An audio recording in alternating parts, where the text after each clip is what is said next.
Good morning students. हम लोग previous class में फूड के इंट्रोडक्शन के बारे में पढ़े थे। अब थोड़ा सा हम लोग फूड को डिटेल से जानते हैं। फूड क्या होता है? Food is a substance that helps to grow and it give energy to do work and maintain our body. Food एक ऐसा सब्सटेंस है जिससे हम लोग ग्रो करते हैं, उससे हमें एनर्जी मिलती है, उस एनर्जी से हम लोग वर्क करते हैं। उसके बाद वो हमारे बॉडी को डेवलप करने में भी क्या करता है? मदद करता है। आप स्क्रीन पे देख रहे हैं food is a basic source of nutrients. Food क्या है? एक बेसिक सोर्स ऑफ न्यूट्रिएंट्स है। ये न्यूट्रिएंट्स का सोर्स है, यानी पोषक तत्व का सोर्स है। पहले हम लोग न्यूट्रिशंस के बारे में जानते हैं। न्यूट्रिशंस एक ऐसा पदार्थ है जो हमें हमारे शरीर को स्वस्थ रखने में मदद करता है। अब हम लोग न्यूट्रिएंट्स के बारे में जानते हैं।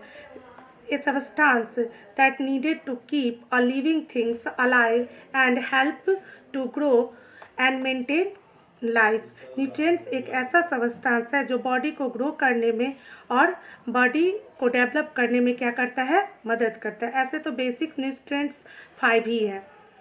कौन कौन से? Carbohydrates, fats, protein, vitamins and minerals. ये 5 जो है वो बेसिक न्यूट्रिएंट्स है, पर इसेंशियल न्यूट्रिएंट्स 7 है। Carbohydrates, fats, protein, vitamins, minerals, water and roughage. ये 7 हमारे एसेंशियल न्यूट्रिएंट्स है। इसी 7 न्यूट्रिएंट्स के बारे में हम थोड़ा सा डिटेल से जानेंगे कि ये 7 न्यूट्रिएंट्स का क्या क्या यूटिलाइज हमारे बॉडी में है। सबसे पहले हम लोग कार्बोहाइड्रेट्स के बारे में जानते हैं। Carbohydrates is also known as energy giving food. They give instant energy. ये एक एनर्जी गिविंग फूड होता है जो हमें तुरंत एनर्जी देता है। जैसे हमें भूख लगती है तो हम सबसे पहले रोटी, चावल एक्सेट्रा खाते हैं। क्यों? क्योंकि इसमें अत्यधिक मात्रा में कार्बोहाइड्रेट्स पाया जाता है। आलू में भी अत्यधिक मात्रा में कार्बोहाइड्रेट्स पाए जाते हैं। इसीलिए हमारे बॉडी को वर्क करने के लिए हमें एनर्जी की ज़रूरत मिलती है। ये एनर्जी हमें किससे मिलती है? कार्बोहाइड्रेट से। इसीलिए हमारे फूड में कार्बोहाइड्रेट्स होना चाहिए। अब नेक्स्ट है fats. Fats are also known as energy giving food. They provide energy, but it is not digested by our body. That's why this is stored in our skin, and they give large amount of energy except than carbohydrates and proteins. ये भी एक तरह का energy giving food है और ये carbohydrate और protein से ज़्यादा मात्रा में एनर्जी देता है, बट हमारा बॉडी इसको आसानी से डाइजेस्ट नहीं कर पाता, इसलिए हमारे शरीर में जमा होना शुरू हो जाता है, जिसके कारण हमारे बॉडी में ओबेसिटी इट मीन्स मोटापा, हमारा शरीर मोटा होना शुरू होता है। अब थर्ड है हमारा प्रोटीन के बारे में जानते हैं। Protein is also known as body building food. इसे हम लोग बॉडी बिल्डिंग, क्यों? क्योंकि ये हमारे बॉडी को बिल्ड करने में क्या करता है? मदद करता है, इसलिए हम लोग इसको बॉडी बिल्डिंग फूड करते हैं। ये हमारे बॉडी को ग्रो करने में मदद करता है। दूसरा, हमारे बॉडी में जो भी डैमेज सेल होते हैं उस सेल को रिपेयर करने में क्या करता है? ये मदद करता है। जैसे हम लोग ग्रोइंग पीरियड के बच्चे को दूध पीने के लिए प्रोवाइड करते हैं। क्यों करते हैं? क्योंकि दूध में सब अत्यधिक मात्रा में प्रोटीन होता है जो बच्चे को ग्रो करने में मदद करता है। अब नेक्स्ट है हमारा vitamins and minerals. Vitamins and minerals are also known as protective food. इसको हम लोग प्रोटेक्टिव फूड कहते हैं। Why? Because this nutrients are protects from diseases. ये न्यूट्रिएंट्स जो होते हैं विटामिन्स एंड मिनरल्स, ये हमें बीमारियों से बचाते हैं। जैसे विटामिन ए की यदि हमारे बॉडी में कमी आ जाए तो हमें कौन सी बीमारी होती है? तो नाइट ब्लाइंडनेस। विटामिन बी की कमी हो जाए तो बेरी। विटामिन सी की कमी हो जाए तो स्कर्बी। विटामिन डी की कमी हो जाए तो रिकेट्स। ऐसे बहुत सारे विटामिन हैं जिसके कमी के कारण बहुत सारी बीमारियां हमारे शरीर में होती है। यदि इन विटामिन की कमी नहीं हो तो क्या हमारे शरीर में बीमारी होगी? बिल्कुल नहीं। उसी तरह मिनरल्स भी है। मिनरल्स भी एक प्रोटेक्टिव फूड ही कहा गया है इसे। क्यों? क्योंकि ये हमें प्रोटेक्ट करता है बीमारियों से। जैसे आयोडीन की कमी से गोएट्री मतलब गले का स्वेलिंग होना, चाहे आयरन की कमी से एनीमिया यानी ब्लड की कमी होना। इस बहुत सारे ऐसे मिनरल्स हैं जिसके कारण बहुत सारी बीमारियां होती हैं। यदि नहीं हमारे बॉडी में इसकी कमी नहीं हो तो हमें बीमारियां नहीं होगी। यदि हमें आयोडीन की कमी है तो क्वेटरी स्वेलिंग, हमारा नेक स्वेलिंग हो जाता है।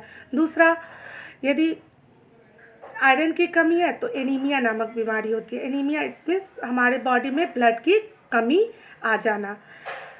तो इसीलिए इसको हम लोग क्या कहते हैं, प्रोटेक्टिव फूड कहते हैं। अब हमारा 6 है वाटर।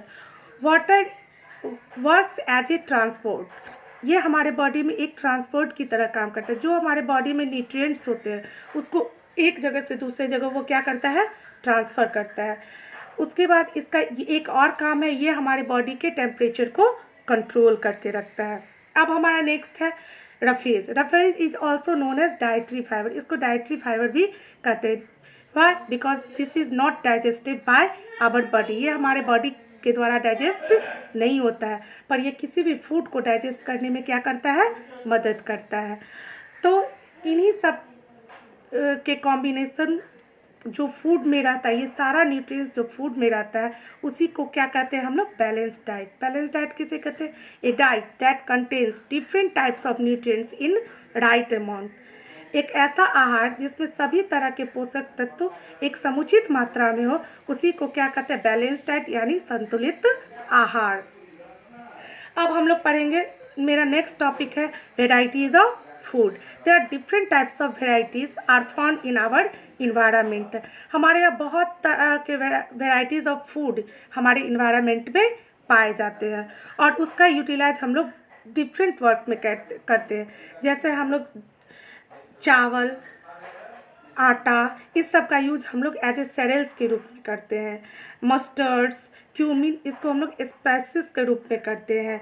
पल्सेज, डिफरेंट तरह के पल्सेज होते हैं, मूंग हो गया, ग्राम हो गया, इसका हम लोग पल्सेस के फॉर्म में करते थे। Are different types of food that found in our environment and they work different, वो डिफरेंट वर्क करते हैं। और बहुत सारा ऐसे फूड सब्सटेंस होते हैं जिसमें डिफरेंट डिफरेंट न्यूट्रिएंट्स होते हैं। जैसे दाल में अत्यधिक मात्रा में प्रोटीन पाया जाता है, चावल में अत्यधिक मात्रा में कार्बोहाइड्रेट्स पाया जाता है, दूध में प्रोटीन पाया जाता है, वेजिटेबल्स, फ्रूट में विटामिन और मिनरल्स पाया जाता है। तो जितने भी फूड है सभी फूड में डिफरेंट डिफरेंट न्यूट्रिएंट्स पाए जाते हैं।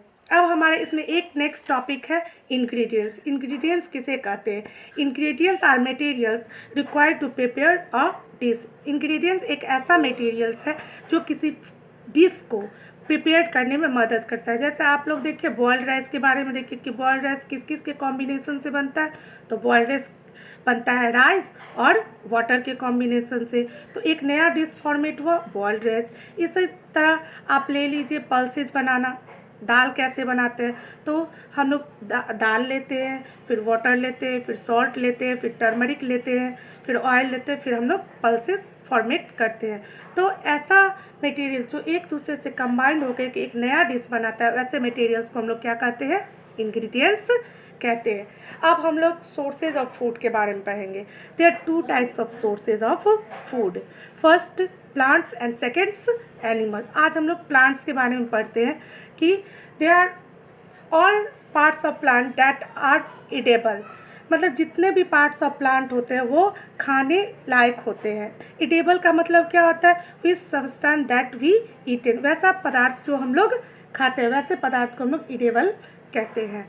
जैसे आप लोग प्लांट में देख लीजिए कि प्लांट में हम लोग क्या क्या खाते हैं, तो किसी का रूट खाते हैं, किसी का स्टेम खाते हैं, किसी का लीव्स खाते हैं, किसी का सीड्स खाते हैं, किसी का फ्लावर खाते हैं। जैसे आप देख लीजिए रूट का हम लोग कैरेट खाते हैं, रेडिस खाते हैं, बहुत सारे ऐसी चीज़ है जिसका हम लोग रूट खाते हैं। उसके बाद स्टीम ले लीजिए, बहुत सारे ऐसे चीज़ है जिसका हम लोग स्टीम कहते हैं, जैसे ऑलमोस्ट पोटैटो और ओनियन। ऐसे ही आप ले लीजिए लीव्स, लीव्स किसका खाते हैं, तो हम लोग लीव्स खाते हैं स्पिनच और कैबेज का, फ्लावर ब्रोकली और कॉलीफ्लावर। उसके बाद हमारा नेक्स्ट है फ्रूट्स एंड सीड्स। फ्रूट्स हम लोग बहुत सारे फ्रूट्स खाते हैं, mango, litchi, banana etcetera. Seeds, cumin seeds, mustard seeds, pepper seeds, ये सब सीड्स हम लोग खाते हैं। तो हम लोग पार्ट्स ऑफ जो प्लांट्स के होते हैं ऑलमोस्ट सारे पार्ट्स खाते हैं। किसी के 2 पार्ट्स खाते हैं, किसी के 1 पार्ट्स खाते हैं, किसी को ऑलमोस्ट सारे पार्ट्स खाते हैं। जैसे आप देख लीजिए कि मस्टर्ड्स का हम लोग लीव्स भी खाते हैं और मस्टर्ड्स का हम लोग सीड्स भी खाते हैं as a spices, as a oil. तो ऐसा बहुत सारा पार्ट्स होता है जो प्लांट का हम लोग बहुत सारे पार्ट्स खाते हैं। अब हमारा है animals gives meat, fish, eggs, milk. हम लोगों को बहुत सारा चीज़ एनिमल से भी मिलता है और उसका हम लोग यूटिलाइज़ करते हैं। जैसे हम लोग फिश खाते हैं, एग्स खाते हैं, मीट खाते हैं, मिल्क भी पीते हैं और मिल्क से हम लोग नए नए डिश का फॉर्मेट करते हैं। अब हम लोग अगले क्लास में प्रोड्यूसर और consumer, types of animals through eating habits के बारे में पढ़ेंगे। अब आपके पास कुछ स्क्रीन पे कुछ नोट्स हैं, उनको आप देखिए और उनको नोट कीजिए और इससे अकॉर्डिंग यदि इससे रिलेटेड आपको कोई भी प्रॉब्लम हो तो आप हमें पूछ सकते हैं।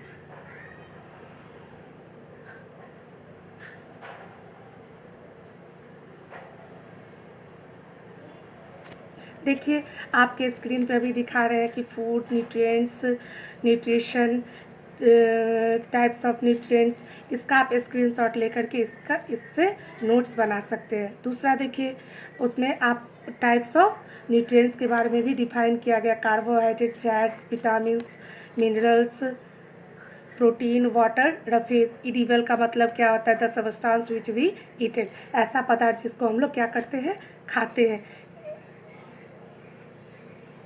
नेक्स्ट में आप देखिए कि सोर्सेज ऑफ फूड, प्लांट्स और एनिमल्स डिफाइन किया, प्लांट्स पार्ट्स एज फूड, क्या क्या खाते हैं, उसके बाद इंग्रेडिएंट्स। नेक्स्ट में हम आपको बताएंगे एनिमल्स के बारे में, producer, consumers, according to eating habits, animals classified. अब इन सभी चीज़ का आप नोट्स बना करके इससे रिलेटेड आप लोग क्वेश्चन बनाइएगा। Thank you.